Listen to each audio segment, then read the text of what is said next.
Hello and welcome to the Modern Homesteading Podcast. Glad you're joining us today. I'm Harold Thornborough, joined by Rachel Jameson. Rachel, how are you? I'm doing pretty good. I'm recovering from the last couple of weeks of craziness. We're going to talk all about that today because we're doing something a little different today. We're going to just have this coffee chat. We're going to sit here and drink our coffee. We're going to talk about our homesteads, and we're going to talk about what we've been up to because we've both been doing some different things, but we really, we want to talk about our gardens too. I mean, it's middle of the year, a little past the middle of the year, and things have blown up in the gardens. And by that, I mean all things. So, let's just jump right into that. How's the gardening going? It is going great. My garden, so we went for a long time without rain.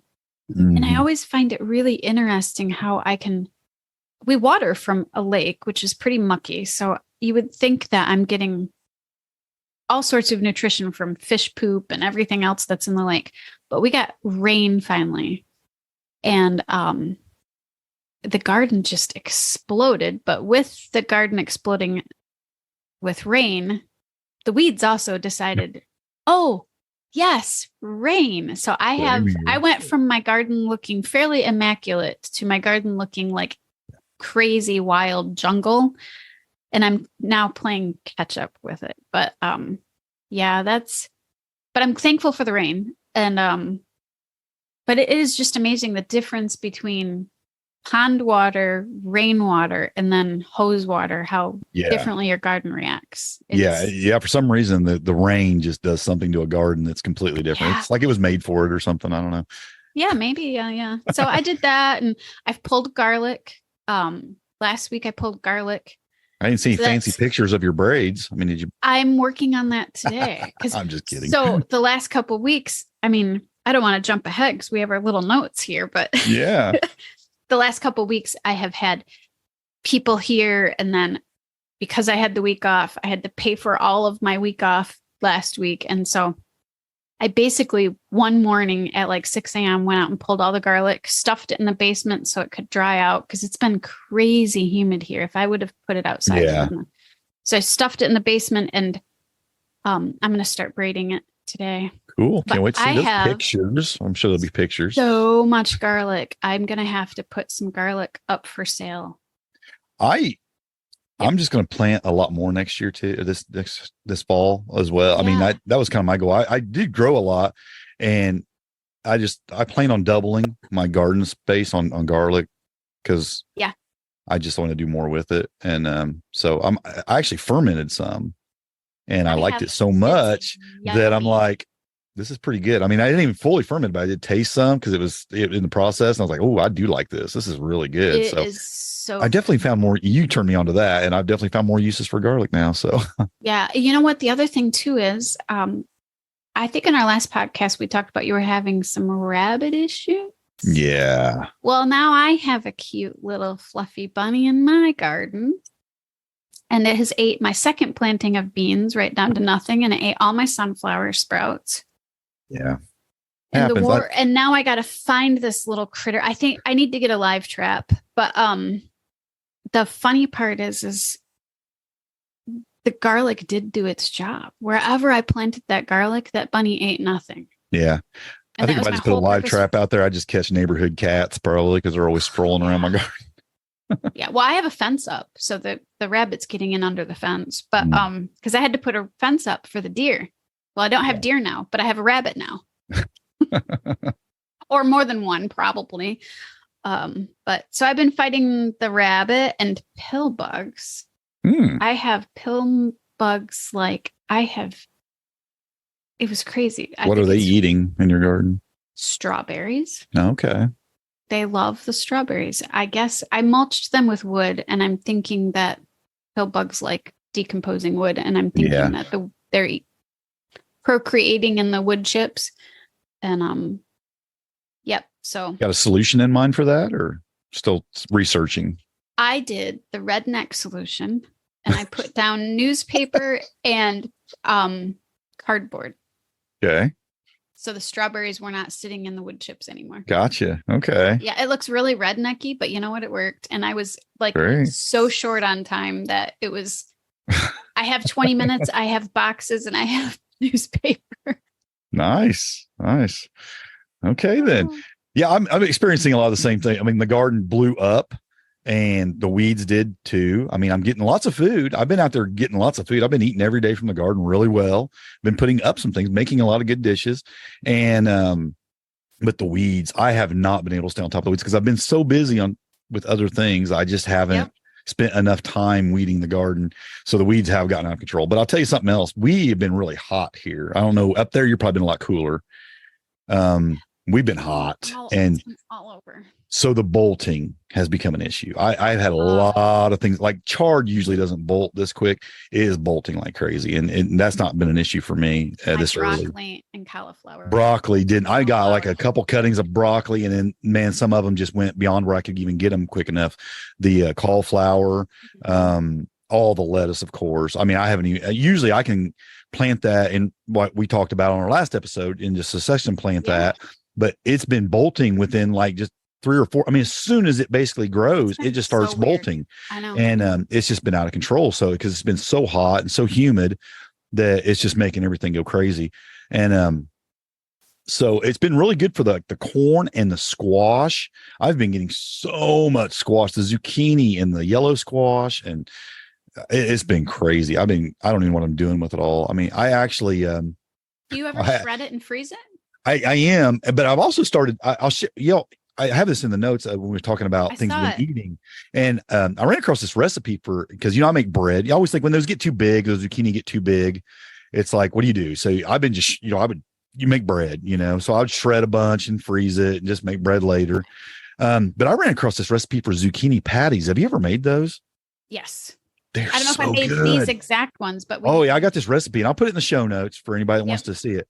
So good. I made a couple batches of those and you can even freeze those. So I'm thinking about just making a bunch of those and freezing those whole, like ready to fry because they are so good.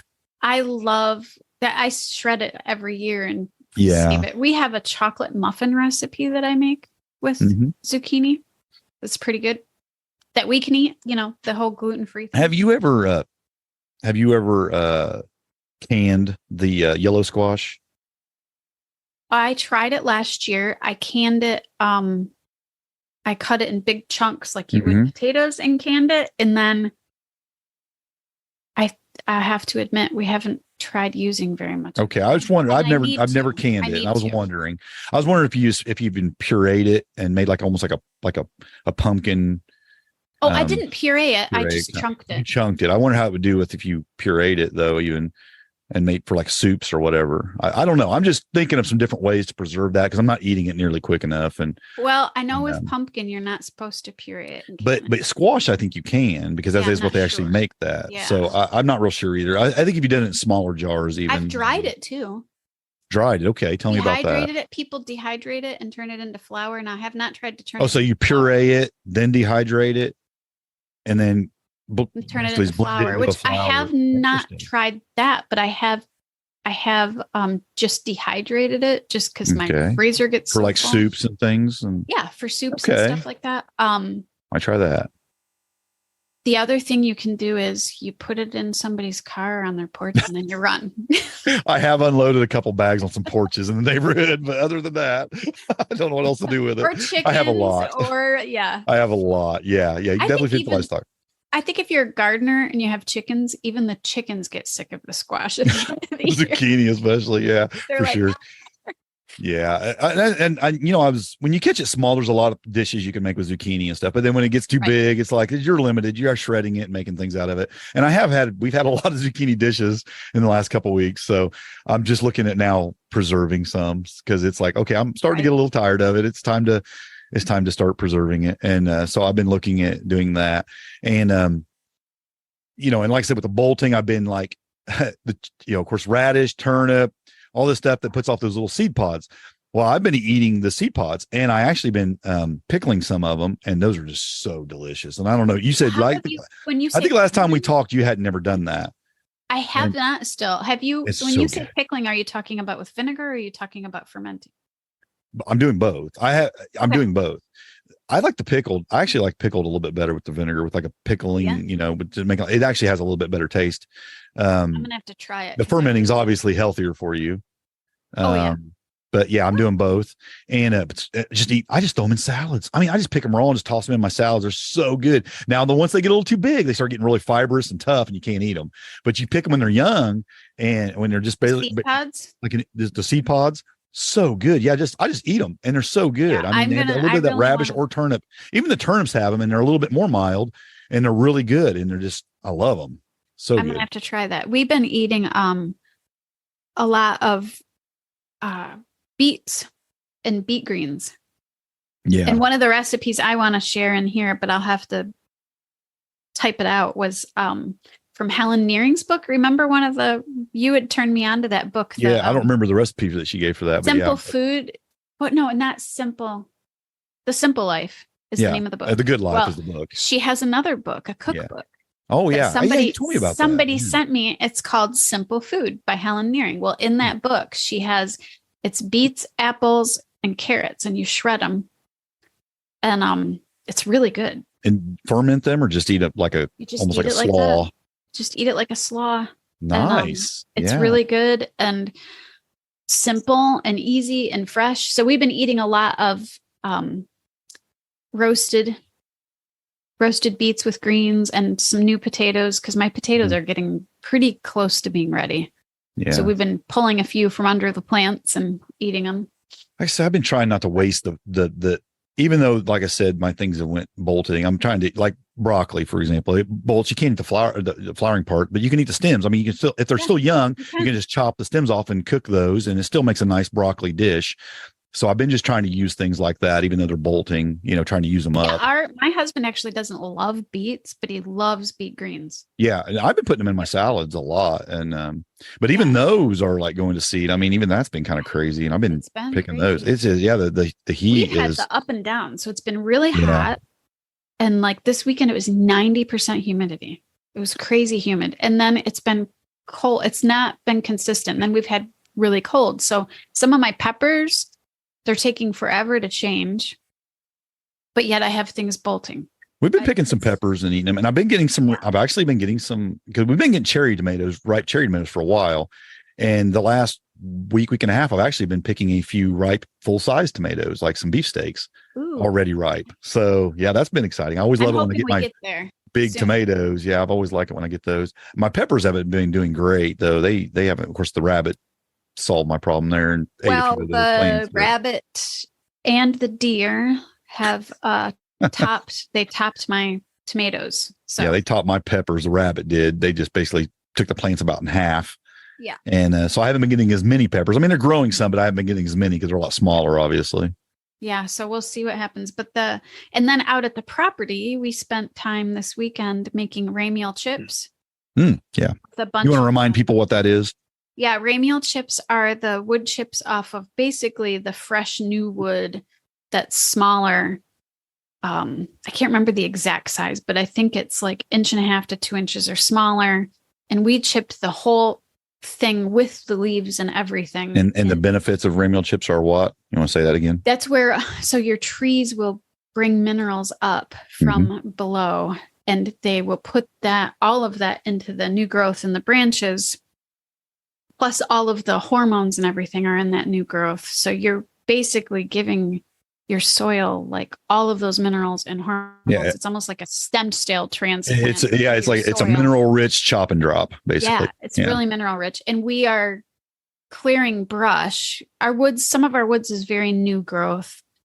So we have more trees than are sustainable for that little forest. I mean, you can't even walk through them. Yeah. So we're going through and thinning some of that. And in the meantime, we're like, well, we're thinning it. We might as well chip it. And so we chipped that and put that onto the orchard, which was a lot of work with 90% humidity. So you're doing the job of a goat. Instead of having a goat, you're the goat. Gotcha. We're being the goat right now. So we did that around the orchard and starting the guilds around the orchard. And we had one tree that I did several months ago, and then life got busy and I couldn't do them all. And that tree, it is so obvious that that's the tree that got compost and mulched, because the other ones aren't doing bad. but this one just looks beautiful. They do respond to some care. They do. Oh yeah. I mean, this one tree just looks beautiful. And in fact, I have a little bit of a Japanese beetle issue, nothing like last year, but I have a few Japanese beetles.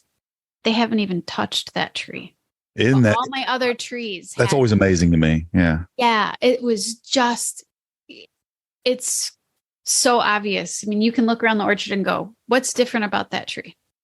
So I did that for all the other trees and kind of been babying them and pampering them, especially with the with the drought. And hopefully that helps. But that was a pretty big project that I got done. It looks like we're going to have a decent apple and a really great pear harvest again this year. The pear trees are just loaded again. Yours? What's that? Do you thin yours at all? I don't, but I did this year. I mean, I don't thin them as far as picking the fruit when it's young and thinning it that way, but I did really prune those trees heavily this year and thinned out the branches and just left the big, solid, heavy branches and took out a lot of the small stuff. But those trees are just crazy. I mean, they're producing so many pears, and it looks like one of my apple trees is doing really well. The other two, not so great. Don't have as many apples on them, but the one is, like I said, I should be thinning it because that thing has got so many apples on it. It's all the way to the ground with some of the limbs because they're so heavy. That's what's happening with my one apple tree. I was like, I think I might need to thin it. And I told my husband, I'm like, we either need to find a cider press or you need to make a cider press because we're going to have so many apples. I don't know what we're doing with them. I guess the one he was building a few months ago didn't work out. We broke the bucket. Okay, you might have told me that. I think maybe you told me that. It didn't work great. So it was like one of those, we picked the apples. Let's make a cider press. And it was like that day. There was no thought went into it. It was kind of like, But this time we're trying to think ahead. In fact, we almost bought one a month ago, but we missed it. I think I'd like to have one too, because my apples would be best used in that way because they're not the best eating apples. Exactly. But they'd be great for cider press they make great applesauce and things like that, but they're not great for just sitting there munching on. Well, that's what we were thinking because we don't have that tree specifically. And the crazy part is we don't know what it is. It was here when we moved here, but since we started pruning it and fertilizing it, it just produces so many apples every year, but they're not great. They're mealy. Yeah. So we think they're great for applesauce, but I have so much applesauce from last year. And then they'd be great for cider. Yeah. And you can't bait up here for deer, or we would use them for deer, but you can't bait. So yeah, we need to turn them into apple cider, I think. You sound like you get plenty of deer coming to your property. You don't need to bait. I don't want them here. No, they can be out. You need to put the apples on the neighbor's yard and bait their yard so you can draw them over there. That's what I need to do. Yes. So yeah, it's like, I think that's something we're looking for one, or we need to make one. Yeah. Yeah. I'm going to do something a little different. I'm doing it, actually actively doing it. We talked about succession planning on the last episode we done together. And I had a couple beds that were empty. Well, because I've had so much challenge with weeds, and I don't normally do this because I don't even think it's like the most environmentally friendly thing to do, but I'm laying down like the really thick landscape fabric, like the kind you lay over the top of the ground and then burn the holes in and planting. Okay. Yeah. And the beds that I emptied out, I actually turned them over and then put that down, and then I planted in the holes because I'm like, I do not have time to deal with weeds this year. So, and it isn't as pretty. It doesn't look as nice, but I feel like I'm just like, I'm done pulling weeds this year. I just want to do something easier for these second plantings on these beds. And I just planted in those holes and done that. What kind did you end up finding? Because I've heard. I went on Amazon. I've seen a lot of different kinds of it. It was really thick. Some of it's biodegradable. Some of it's not. Yeah, this is not biodegradable. Okay. This is really heavy duty stuff. And it's the stuff with the lines in it. It's made for doing that. I went on Amazon and bought it. I could put a link in the show notes. I'll put a link in with the caveat that this is the first time I've ever used it. So, right. I mean, I don't know a lot about it. I don't know how long it'll last. I don't know how great it seems like it's good stuff though. I think I'm going to have to resort to that for a few I bought a big roll of it though, because I thought I'm going to use it. I'm kind of at this point, I'm thinking I might just go ahead and use it the rest of this year and next year. So I bought like a 300-foot roll. Yeah, I mean, we were kind of talking about this before the podcast started, and it's hard. We're both working. We're both trying to do the homestead thing. You're really good at putting out, articles and stuff. I'm doing content. Yeah. On top of content. it. I'm trying to, but I don't have the technology background. So it takes me 5 times as long to do anything, but it is hard. And, unfortunately, that means sometimes you have to buy landscape fabric. And right at this point, and I mean, I've mentioned it briefly a couple times, but we have a kid living with us right now, right. My 3-year-old nephew that we're doing foster care for right now. And, it's a lot of work. So it's taken away a lot of my time and, and I'm still trying to make time for the other grandkids as well. Like me and my grandson went fishing the other day and had a great time. That boy, he's 6 years old, and he's getting into these YouTube videos where he likes to watch these guys on YouTube that take these nets and catch all this crazy stuff. Usually these people are down in Florida and they're catching all kinds of exotic stuff.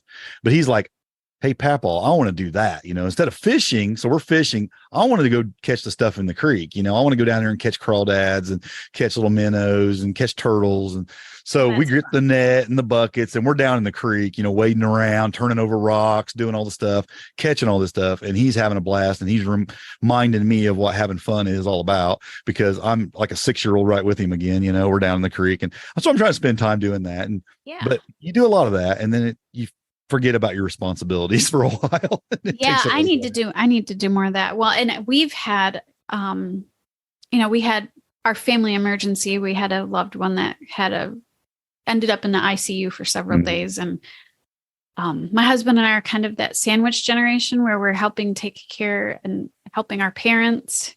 And then we still have kids that need us. And life is busy.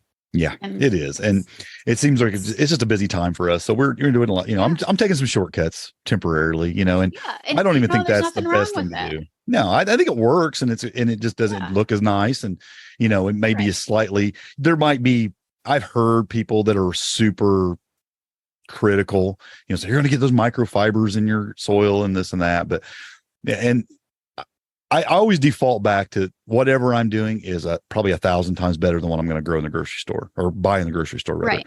And I lean on that, And we have listeners that are city dwellers or people that are working full-time plus jobs. Mm-hmm.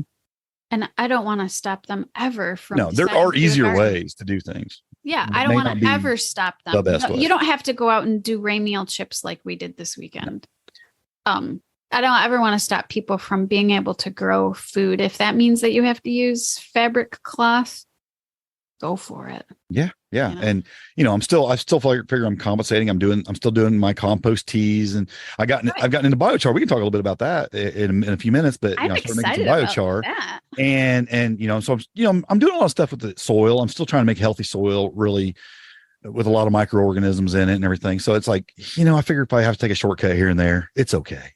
Yeah. And I mean, and then speaking of that, I've been working a lot. My job is really, really physical.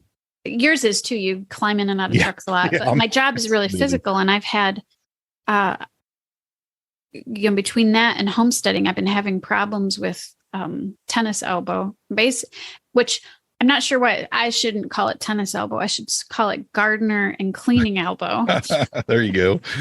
So yesterday I've had my arm all wrapped up while I was trying to work and clean, and just physically, you just have to take care of yourself. Getting older is hard, and you definitely have to start figuring out different ways to do some things. Like I said a few years ago, it's like, man, it seemed like every year when I was doing a lot of raised beds, I kept building my raised beds higher and higher. And eventually I'd like to turn this big old garden I've got out here in this other yard. It's in the ground right now. I'm thinking at some point it's going to turn into raised beds and increase in height each year. And cause it is easier.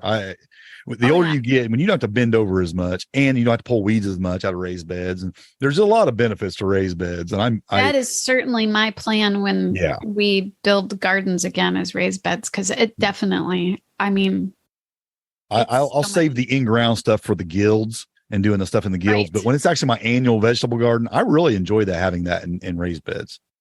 Yeah. Yeah. And I don't know. I don't know if it's because it's a trend or if it's because it really does look pretty, but I love how raised bed looks. They do just look too. so neat I like and organized and pretty. Yep. I mean, I don't have them now, and I look at like yours and other people's, and they just look so pretty. And you can build them cheaper, but they won't last as long. And I keep telling myself, when I build them out here, I want them to last 25 years. You know, I'm going to build something that's going to last. I'm going to use either really big lumber, like 8x8, or I'm going to use like log cabin style, or I'm going to use like stone or pavers or something. I'm going to build something that's going to hold up, you know, because I've had to replace many, many beds that rotted out using 2x6 material or 2x8 material or whatever. And it just doesn't, it lasts 3 or 4 or 5 years tops. And then you're ripping everything out and redoing it. And it's just a pain. And I don't want to do that. And it costs a lot of money even to do that. So, yeah, I want to build something that's going to last when I do it out here. Yeah. I have some ideas of what I'll do with mine. I mean, I think we have some big, huge white pines that fell during a storm out at our property. And we have a couple of friends that have sawmills. And if you have access to that, that's a really we might have them saw them, and then we'll do the whole burn thing. Yeah. Yeah. And then I think those would look really cool as raised That would beds. look nice. Yeah. Really I've got some ideas. I've got several ideas on what I'd like to do out here, but you know, I don't have access to a woods to cut my own lumber like that. So buying it is going to be expensive because I know. I mean, prices have went down some from where they were, but they're still, I mean, things are still pretty expensive right now. They are up there. I did want to, before we get off the garden stuff and go on to other things and building things, I did want to share some preserving things. We were talking a little bit about preserving squash and things, but I've been eating a lot of chard in my salads, right? So you peel that chard off, because I ran across this recipe and I started doing this. I thought, what a great way to use everything. When anybody's ever grown like rainbow chard, you got those really thick stems. You know what I'm talking about? They get big and they're just like, it's almost like celery. It's pretty thick. It is. I was just thinking that. I've tried even cooking it, and it just doesn't really get soft. It doesn't really do everything. It still isn't great. It still isn't great. You can eat it, but it's not great. But I ran across this recipe for lacto fermented chard stems, and basically shoving them in a jar and fermenting them, and they get soft and they get healthy and they get a nice little flavor profile. And I've done a bunch of that. And like I said, the ones that I'm doing aren't even quite fully fermented, but I tasted a couple and they're doing good. And I think it's going to be a really, really good option for using all those stems up, because that's a lot of food right there that you're throwing. I'm going to have to try that, because I think it's going to be great when they're fully chard is fermented. one of our favorite greens. Yeah, I eat a lot of it. I eat it raw in salads, but you know, of course, you don't want any of those stems to end up in there because it's tough. Right. They're Unless hard. you pick it really young. Yeah. Really young. Yeah. Yeah. But so that is something I wanted to throw out there. I'll put the link to a website that had that recipe that I'm trying on that. And I think it's going to work out pretty good. It tastes really well so far. Just taste testing sounds good. I'm getting into the lacto fermented stuff a little bit more. I actually took a course. Did you? Here. Yeah. I went through a course here a few weeks ago, a lacto fermentation course on just doing everything. I mean, it was just all kinds of stuff, and it was pretty good. I took a class a couple of weeks ago when I was down doing my stuff and missed a week of life. But I had not considered fermenting grains and stuff like that. So yeah, I'd like to get into that too. Like he had fermented rice, and of course my grains would all be gluten free. And I do ferment bread basically when I make my sourdough. But it was really interesting. I'm excited to try it. Cool. Yeah. So it's another way of preserving things and using things from your garden that you may just throw in your compost normally, you know, that we could actually get a little bit greater benefit from. Do you have any berries? Because I've been picking, I don't have very many berries here. I have some raspberry, but out at our property, the raspberries and wild blueberries are crazy. I walked and ate blueberries and raspberries all weekend. I have the black cap raspberries. I have quite a few of those, and those were going crazy. But now they're starting to dry up because of the heat and everything. They're actually pretty much done now. But me and my little nephew went out there, and that boy loves black cap raspberries. He was out there once he figured out that how to pick them without poking himself, because they have thorns, you know. And once he figured out how to pick him, I couldn't get him to leave him alone. I mean, help me pick him and put them in the bowl, but none of them were ending up in the bowl. He was eating as fast as he could grab them. He was popping them in his mouth. I thought, I better get you out of here. You're going to be sick. So I had to remove him from the environment. So we're getting a lot of those. Now I have like service berry that they're really trees, but they're bush size right now. Okay. And they were actually putting out a lot of berries. I mean, I was getting a lot of the service berries, and they're they're not super flavorable. What's the word I'm looking at? Flavorable. Flavorful. Yeah. They're kind of bland a little bit, I think, but they're okay. They're okay. They were good. So we're eating quite a few of those, but I think they're pretty much done too now. Looking at them. Yeah, I had Saskatoons for the first time, which is kind of popular up here. Yeah. I would like to get some bushes. They were like a cross between a blueberry and an apple. I have, for the first time this year, I'm eating something. I'm eating Josta berries, and last year I planted them, but they didn't put off any berries. But this year they put off quite a few, and they're really good. And they're a cross between a gooseberry and a currant, I believe. Am I right on that? I think it's a currant, and I think it's a gooseberry. But yeah, and they're really good. They're super good. So yeah, Josta berry. And I could not find currants. I tried to find currant bushes to plant last year, and I couldn't find them. They were pretty sold out. We cannot plant. I believe it's black currants here. Black currants. You can do the red currants. Okay. Because of the white pine, but I was trying to find some red currants. But after having those Saskatoons, now I want some Saskatoon bushes. I tell you what, I'm a fan of the Josta berry. It almost looks like a large grape. Oh, and it's really juicy. I mean, it's just super juicy, really good. I mean, it was super interesting. Yeah, super, super good berry. I really liked them. I'm like, okay, I'll be planting some more. I'm going to be taking cuttings from those and trying to expand that, because I like to have a bunch of them around a lot of my guilds, because they're really, really good. Well, and I've gotten my fill of mulberries, because we have a mulberry tree that has been, I think I've already said this. I have 3 gallons of mulberries in the freezer, plus what we've been eating. So we picked a bunch and made a couple things, and I made a jar of jelly that we didn't even really can. I just made it to use right away, and then just ate a bunch, but then they were done. The bad thing about mulberries is, outside of you basically have to process them this very quickly after you pick them. Yeah. They just turn to mush super fast. Yeah. I love mulberry pie. I love mulberry jam. I love mulberries. They're one of my favorites, really. I love them. They're just, I think you don't see them in the store because they don't last. They don't last long. They turn to mush the day you pick them. You can make things out of them and then preserve that a little bit. But you have to make stuff out of them pretty quick. But I love them. I just have to buy the tree and just eat them. That's my favorite thing. That's what we do. That's what the birds do too. Yeah, that's what the birds do too. Yeah. My car says so.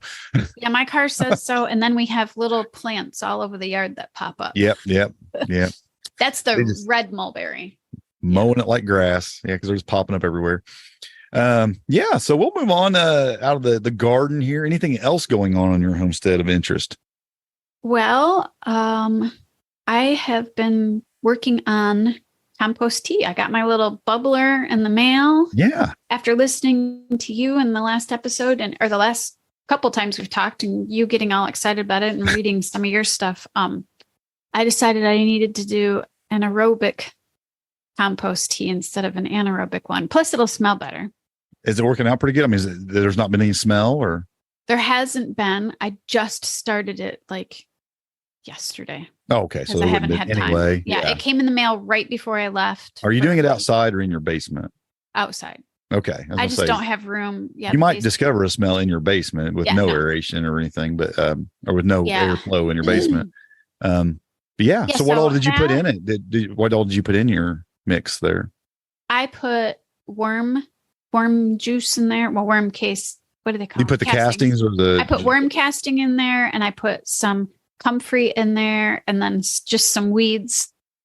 Okay. Did you bag it, or did you put it in there loose? Like plantain. I don't have a bag. I need to figure out something for a bag, but I put plantain in there. Okay. Because it's got lots of vitamins. You're looking for some leaching effect off the off the plantain, and not a lot. It was just kind of a quick thing. I'm like, I'm just going to start something. Just start where I'm at. So you didn't actually add any compost? Just the worm case. Just the worm castings. Okay. And then I did add a little bit of kelp and a little bit of molasses. I think if one thing I think you could do, even if you don't have any like finished compost at your house, go to your woods and look for some. Yeah. Get you a little bag of like some forest floor compost, because that's what that is. That's basically it's a finished compost on your forest floor, under the leaves, under the stuff that smelly, earthy, smelly stuff. Grab some of that and put in there. I bet that would do a lot for the microbial activity. If they had a perfume like that, I would wear it. I just love the smell of the forest. But you probably smell like that a lot of time anyway. You spend a lot of time outside and in the woods. I do. I don't have really forest here in town to do that with, but I could have brought some home from the property. Yeah, sure. I think that would be something good to put in there. I think that would give you some active microbes to really, I mean, I'm sure your vermicompost and your castings probably have some of that in there. Probably. But I think some compost would actually do better for that. You did put some molasses in there? A little bit. Yeah. That'll help. Yeah. And some kelp. It's kelp. Okay. I cool. Put, like what I had in hand, and it was like, I think it'll do good for you. Yeah. I think it'll do good for you. Cause like I said, it's been fast and furious. And your plan, see now when I'm putting all this stuff together and the stuff that I've read and the stuff that I've kind of been studying on is that I would only brew that for like 24 hours. Yeah. Well, I did that yesterday. So my plan was tonight or tomorrow to use it, because I have today and tomorrow off of my other job. And then I work the rest of the week. So I just know when you were doing an anaerobic, you would let it go a lot longer. Yeah. I was letting it go really long. Yeah. So, okay, good. Yeah. Cause my plans were that everything needs feeding this week. And so I was like, well, I'll try this. I got my little bubbler in the mail and I was very excited about it. And my husband looked at it and said, what is that? Is it making a nice bubble in there? I mean, is it doing pretty good? Yeah, it's not. I didn't get like a super powerful one. Yeah, but it's making some bubbles. Just a little fish bubbler. Yeah. You didn't put like a stone on the end of it. You just stuck the hose in there. I did. Like I took a rock. No, I didn't. There's actual stones that you can plug that hose onto. It'll make really super fine bubbles, like for fish tanks. You didn't use that. I didn't do that. Okay, yeah. You don't want to do that when you're. I just weighted mine down with. It's better just to weight it down in there and to hold it down and let the bigger bubbles come out. Yeah. It's making big bubbles, but it's only a 5-gallon bucket. It's not like you're doing like 55 gallons, right? I like a 50-gallon barrel. I was doing it in 5-gallon buckets for a long time though, until just recently I built that bigger brewer.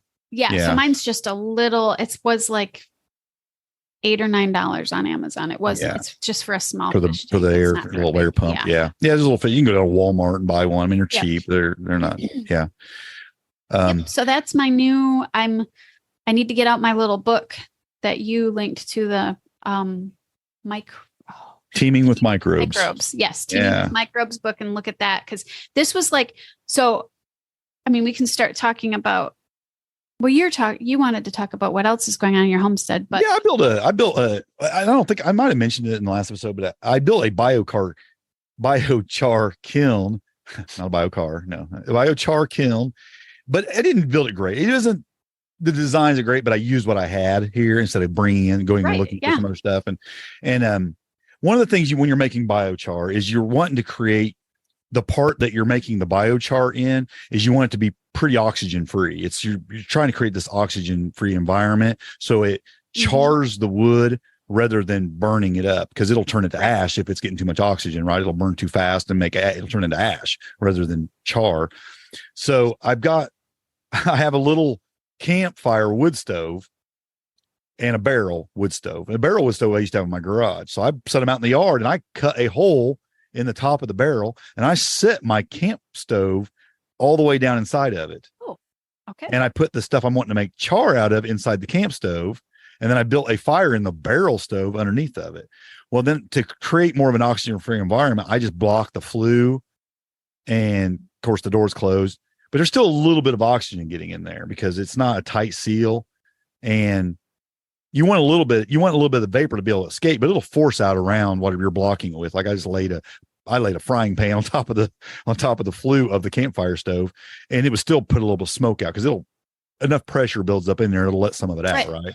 So I'm thinking, okay, I'm doing pretty good. And it did pretty good, but there was a little bit of ash being produced in there. So it's not perfect. And it was creating quite a bit of char too. Right.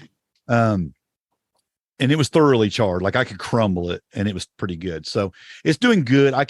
I'm making small batches. It makes a lot smaller of a batch. And it's like I said, it's not completely oxygen-free environment really. But it's working. And I've been making, I would say 2 to 3 gallons of biochar at a time. But it doesn't take very long because it's such a small batch. I just throw a few pieces of wood in there, and let it go up, and then within like an hour, it's pretty well charred. And then I just let it cool down. Inoculating that? Well, it's only char at that point. Right. You inoculate it afterwards. Yes, I put it in a bucket, and then I basically take my compost tea and I soak it in compost tea and inoculate it with microbial activity. So then are you for a few days? And then, I do that. I'm actually crunching it up really, really small before I inoculate it. Okay. And then now haven't been putting that directly on my garden. I've been putting it in my compost. I've heard of people doing that. And that might now, as I make more, I will be putting it directly in my garden too. But I just started a fresh compost pile because I pretty much used all my old compost, and I wanted to really get this one going good. So I wanted to get so I've probably added maybe 6 or 7 gallons of biochar to my compost pile. So I'm going to be making here on out is probably going to go in the garden. And I'm pretty excited, and I'm pretty excited about it. I think it's, maybe we'll do an episode later on all about biochar, but I made that little kiln and it's working pretty good. My friend Craig that I've talked about before, he has a few videos. He actually uses a cast iron Dutch oven. Oh, and he puts it in his wood stove. So it's kind of the opposite of what you did. So he had a big wood stove and he put the Dutch mine's basically in it. I just it wouldn't fit through the front door. So basically I just cut a hole in the top and set it down inside. Yeah. And that's how he does it, small scale. I mean, if you had a big property, it would be hard to do it, but he's doing similar with. Okay. Yeah. I think I just need to somehow seal that, that smaller stove up a little bit better. So it's getting less oxygen into it. And I think it'd even work better, but it's not bad. I mean, it's doing a pretty good job, I think. So I'm excited about having that. And then I also emptied out I have a bathtub that I built a couple of years ago into a vermicompost bin.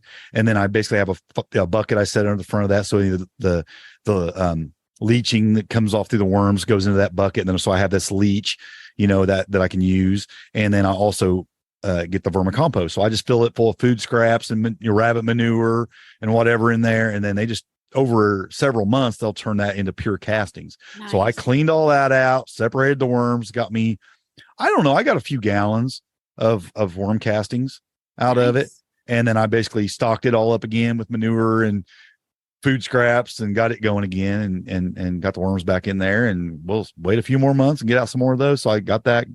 So I've been, just trying to create that, closed loop soil nutrition for my property, and I'm just getting into several ways. Yeah. So continuing to build and contribute and add things in that way. So that's cool. That's all new. So we're going to get into the things we've been up to lately, because we both had a lot of stuff going on. Let's talk about the big thing that's been going on with you the last several days. Well, actually, it's been going on for several months. So the plan. I've been working since March to get Nicholas Ferguson, who we had on the podcast a while ago. I'll drop a link to that episode in the show notes again, so people can go back and listen to that if they missed it. I worked on getting him to Michigan. He did several other people in Michigan, but we made a small conference down at Baker's Green Acres. And he was there for a whole day and taught a long day class, and it was outstanding.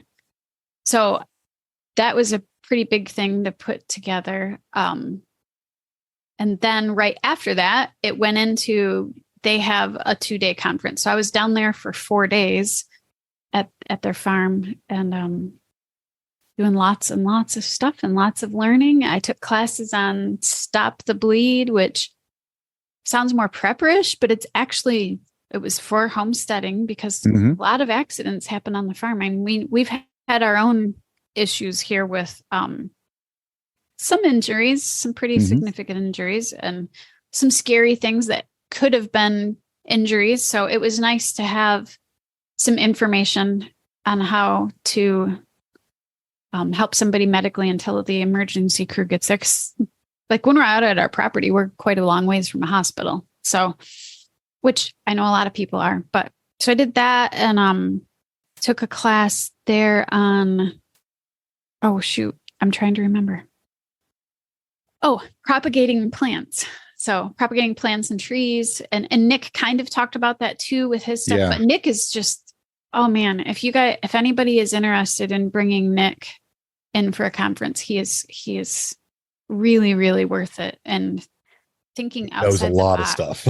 He knows a lot of stuff, has a lot of really good ideas, and thinking outside the box. He just really gave us a different perspective. He came out to our property and gave us some ideas on our property and where to place the house and where a pond could maybe go, and how to get rid of some of the brush that we have going on. Because like I mentioned before, we had lots of small trees growing up, and just some really, really good ideas. And then and he just seems like a really nice guy too. He is super nice, super personable.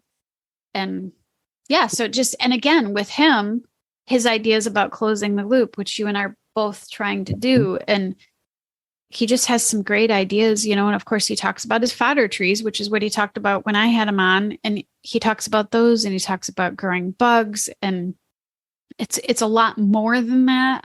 But so I had a really good time, but it was really exhausting. I got up at 6 a.m, slept in a tent, got wet, got cold, and stayed up till midnight, just talking to people. It was absolutely fantastic.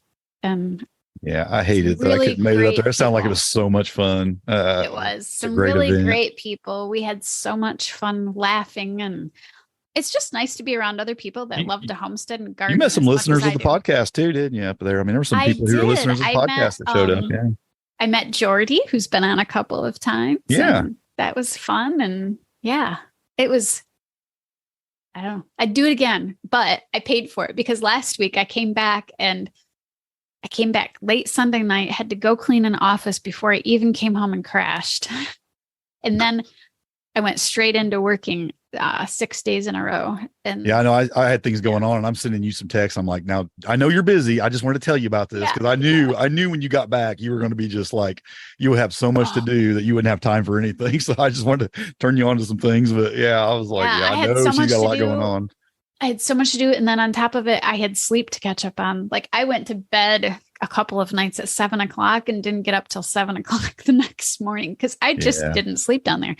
I didn't want to miss anything. It was that good. It sounds like a great time. And Baker's Green Acres is doing some great stuff. I mean, go check out their website, or they have a tribe. I forget what they call it. Tribe Plus. It's the Anyone Can Farm Experience.com, I believe is what it is. Yeah. Mark and Jill are doing some the great Anyone things. Can Farm Experience.com. Yeah, they're doing some great things. I mean, and they teach some classes. He's got a great little YouTube channel where he just talks to a lot of people. He's had Nick on there. He's had me on there. He's had you on there. He's had several people on there and does like a little live show. Yeah. And I've known them forever. We homeschooled our kids together. One of my kids worked for them. You've done a lot of classes with them. Yeah. I've taught classes. You've taken some classes. I mean, the charcuterie, and you've taken some classes. Yeah. Butchered a pig. Several. Yeah. I've butchered a pig, a steer, chickens, ducks, turkeys with them. They're doing some good work there. Charcuterie classes. I've taught classes on preservation and canning, and they're doing more and more of those. And their son, Joe, who has his own media company, is he's doing fantastic videos. He's making some really quality videos. So. Was he the one that was on the podcast also? Yeah, Joe and he was on the podcast. Yeah, they were on the podcast. They live also. in a yurt. Yeah. Yep. Okay. Yep.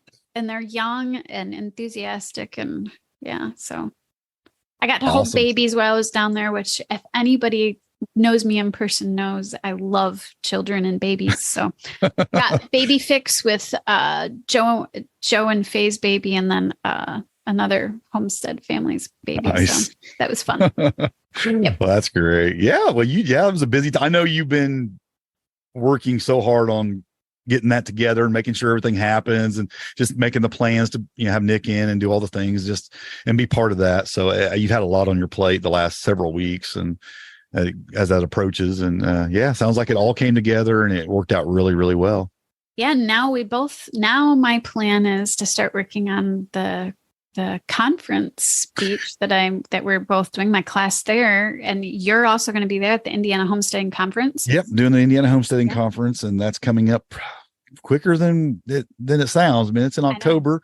So if you haven't got your tickets for that yet, and They're you doing plan great on, things with that. there was a way you can be there. I think it's going to be really, really good. I mean, not just because we're speaking there, but there's some great speakers there. I mean, Joel Salatin's going to be there. The Doughertys are going to be there.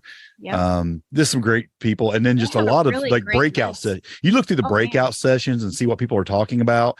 There's going to be some, and that's what we're teaching, our breakout sessions. And yeah, I mean, just some great stuff. Yeah, it'll be some. Well, you're great teaching things 3 there. classes. I'm only teaching I am one. teaching 3. Yeah, which seems a little overwhelming. I got a lot to finish there, but I have started putting those together. So I think it'll go out together. Yeah, I'm starting to put mine together, and mine, I'm not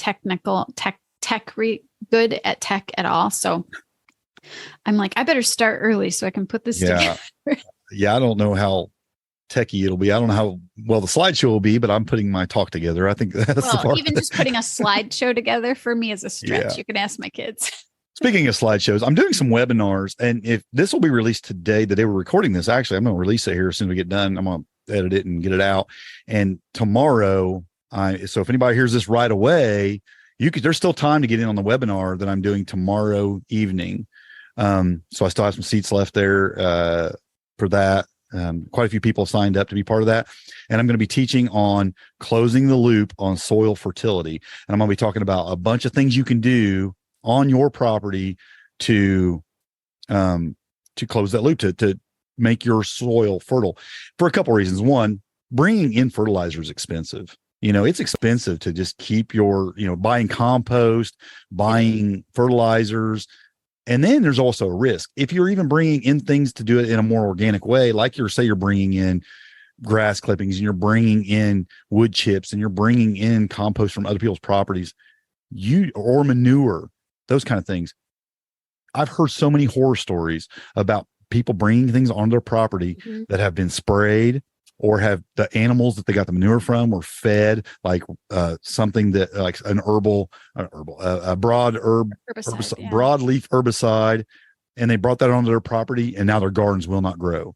I mean, so anytime you can close that loop and do this stuff on your own property, you eliminate or greatly reduce the risk of something like that happening. So that's what that webinar class is going to be about. And I'm going to get fairly detailed on all the things that you can do. I would say all those things I've done, not all those things I do all the time. So I'll be talking about ways you can do that. And how long do you think that will go? There's going to be some question and answer time. Okay. So it could, anywhere from an hour to 2 hours. I'm thinking it could be. And that's tomorrow night at 7. Yeah. Tomorrow night. What date is 7 today? Eastern? It'll be the 18th. So it'll be July 18th. But here's the thing, which brings me to the next thing that, hey, Rachel, we built a membership. I built a membership that you're part of. You built it, because I am not technical. You're contributing, but I built it. We've had Patreon. We're still going to have Patreon for people who want to just contribute to the podcast and get some bonus podcasts here and there, and which we've not been real good about doing lately. We've done a few, but not too many lately. But we do those. We do extra podcasts in Patreon, and we try to add few things to Patreon when we get a chance. The bad thing about Patreon, there's a couple things. One, you're very limited on what you can offer there. Yeah.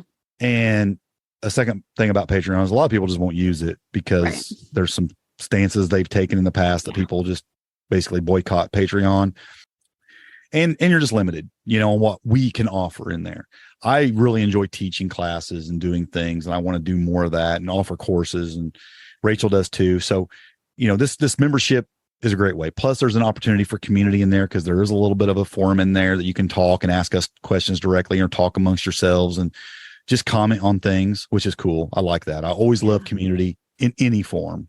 So anyway, the replays on all these webinars will be available, obviously, in the membership.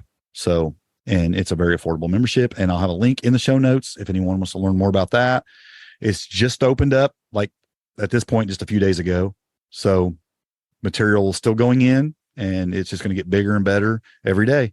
And I'm excited about it. I've been having fun putting it together and putting the things in there and getting it set up. Patreon's still an option.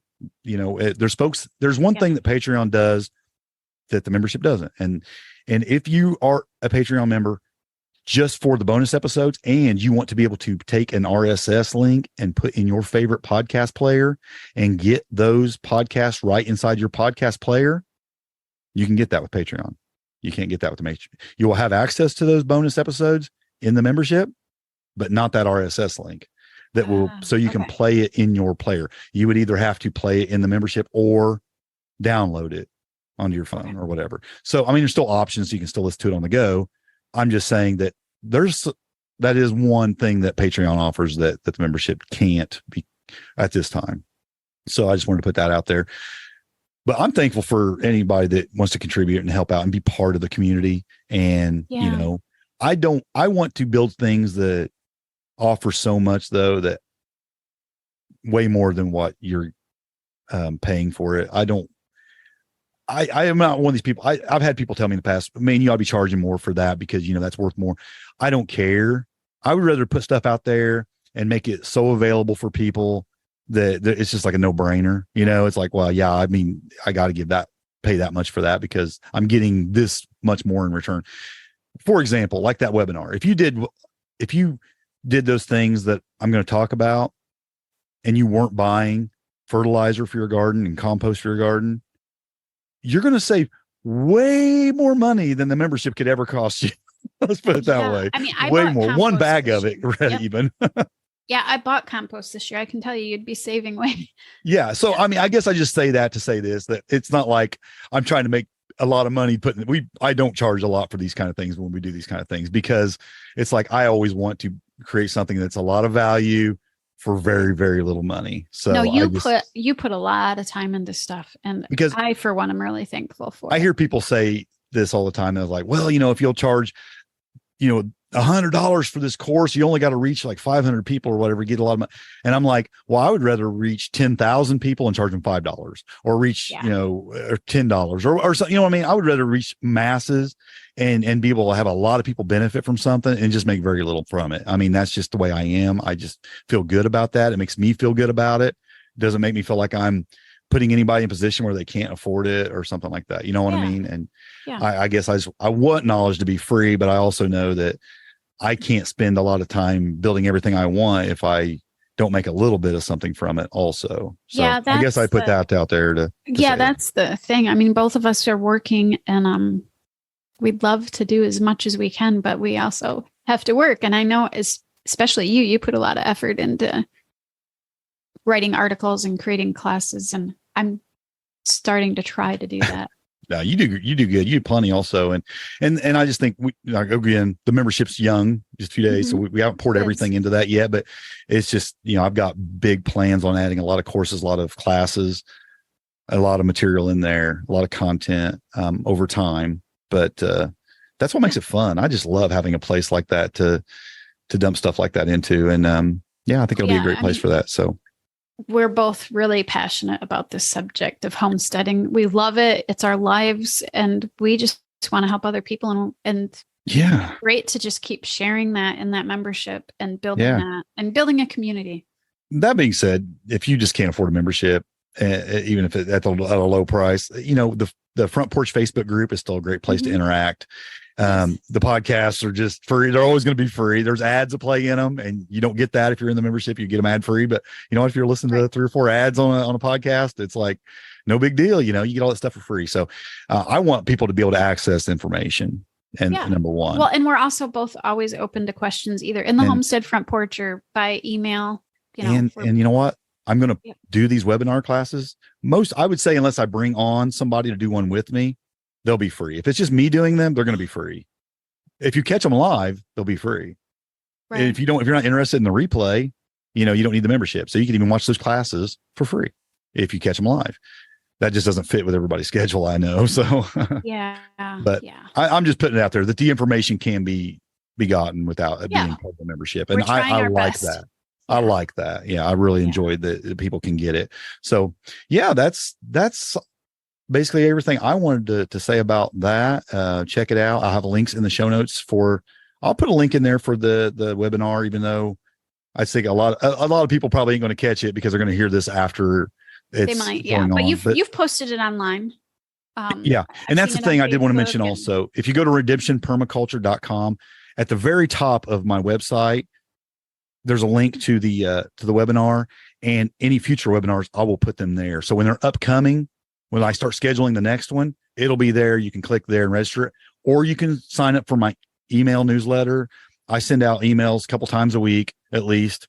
And I usually mention, I always will mention at some point upcoming webinar or classes or whatever in that too. So you can be on the newsletter and get that information, or just go to the website and routinely and click on it when it's up there, or just be in the membership and you don't have to worry about any of that. Yeah. Your website has got a lot of stuff on it. Mine's still very baby and I'm adding to it very slowly, but yours has a lot of stuff on it. And, and speaking of which, my cup of coffee is gone. Oh, it's no longer a coffee chat. We're out of coffee. So I didn't see you sipping any coffee this whole time. I've been sipping it. You didn't notice. Yeah, you didn't notice, but I was. But yeah, it's always great to catch up. And this is a really relaxed podcast. We haven't done a really relaxed podcast. Yeah, if you don't like this one, go listen to some of the others, because we're usually more structured than the others. But it was just easy we haven't been on a couple weeks together, and it was easy to catch up because a lot's been going on in both of our lives. It was just easy to catch up. Just in the homesteads, and things are changing, and just getting closer to that harvest season. Yeah. And I'm excited and a little bit nervous because I always get a little overwhelmed in harvest season, and when things go full blast. And so it's like I get excited because I'm always I love to have the cupboards full, and I love having it done. But oh man. It's so much work. It is overwhelming. And you and I are both trying to keep learning too. So we're trying to keep learning things on top of building community and building sites. And then suddenly all the tomatoes are ripe. What do I do with all the tomatoes? I have taken more paid classes this year than I've ever taken, ever. I think I've taken about a dozen paid classes this year to learn some things. Several in person. Last year I did several in person with that were 2 and 3 days long, which are I've done zero in person. They've all been online, and I would say I have benefited greatly from I took a couple of those same classes as you did. In fact, I think we both got the from Permies, we got the garden master course. That was pretty good. I need to finish mine. I haven't completely finished it because it's very in depth. Yeah, it's pretty good. And there's been some other really good ones I've taken. I've taken some on herbal remedies, and I've taken some. I just took this one on lacto fermentation. Mm-hmm. I've taken several. So I've been enjoying it. Yeah. Well, but I've also been kind of I tell you what, it's been a lot. It's been like drinking from a fire hose, of course, but it's also fed my passion a lot too. I've been really more excited about trying new things and getting things going. And I think it does feed that. To keep learning, it does keep feeding it. And speaking of which, I mean, we talked about bakers. We're kind of advertising for them, but I do a book club for them. And starting next week, we're doing a book club we're combining 2 herbal books on learning how to make herbal remedies and stuff like that. And I'm doing that with Jill, who is, she has some medical training and stuff. So we're going to be doing that together. And that is free to be a part of on Monday nights at 6:30. But, that's free. Can you send me a link for that? That, so we can actually link to that. So that's free, but once it's recorded, it's not. So you have to participate. It's free, but it's in their membership if you want to join their membership. It's similar to what you're doing. And and I want to also say that a lot of people have memberships, and at the same time, I also believe that you can't be in all of them. I get that, and I have no problem with that. I have no problem promoting their membership, and if it's a better fit for somebody, I say go there. I'll tell you, I mean, they're dealing with a lot larger livestock. If you're wanting to know about pig butchering and cow butchering and doing things with that kind of stuff, they're dealing a lot more stuff than that. At some point we may have guests on that teach them on that stuff, but they've already got that kind of information. So if that's a better fit for what your needs are, I say go there and be part of their membership instead of ours. If you're limited. That's where I have done all of that's where I've learned how to butcher pigs and steer. We butcher chickens and turkeys and ducks. I mean, I've done that with them several times in the charcuterie classes. Yeah. In the future, I would love to have people come on and do like some classes or something like that online and teach something. I think it'd be great to have that in ours, but it's not right now. And you go get what you need. Book club, we have a blast in that book club. It's really fun. and it's just a book club. And I'm maybe at some point I would, if there was interest, I'd like to do one for our group. Yeah. I lead 2 book clubs. You're pretty busy with book clubs. Yeah. I have 2. One I do, the other one I do is for Justin Rhodes, but they're not incredibly well attended. So for me to take the time to do it, I would really have to have some real interest, because right now, currently, we only have like 2 or 3 people attend. Well, if folks jump in the membership, leave a comment in there somewhere in the, because they are fun. It is a way to read. You know, you want to read a book and you want to finish a book, and sometimes it's hard to make yourself do that because you've got all these other things to do. Yeah. But when you have book club and you have assigned chapters, it's almost like when you're in school, you actually do it because, I got book club and on such and such a day. So it kind of gives you that motivation to get it done. And because I'll read 3 or 4 chapters of a book or something and put it up, and then I might not continue for 6 or 8 months because I just got sidetracked and got on something else, and then pick it up. I would love to do that, because for me that's what it is. It's motivation to finish books, because I have a hard time. I mean, and I have done some fun books, like we did I'll make a suggestion. Alan Nearing's book. I'll make a suggestion on one you should. Teaming with microbes. We've mentioned that so much lately. That would be a really good one to do in a book club. So that would be great with our group. And even if we just did it in the winter, when things are a little bit slower, we may just hold off and wait till winter and things are slowing down after harvest is done, and then do a book club in there. That'd be fun. Yeah, that would be really fun. And that's how we've gotten some pretty.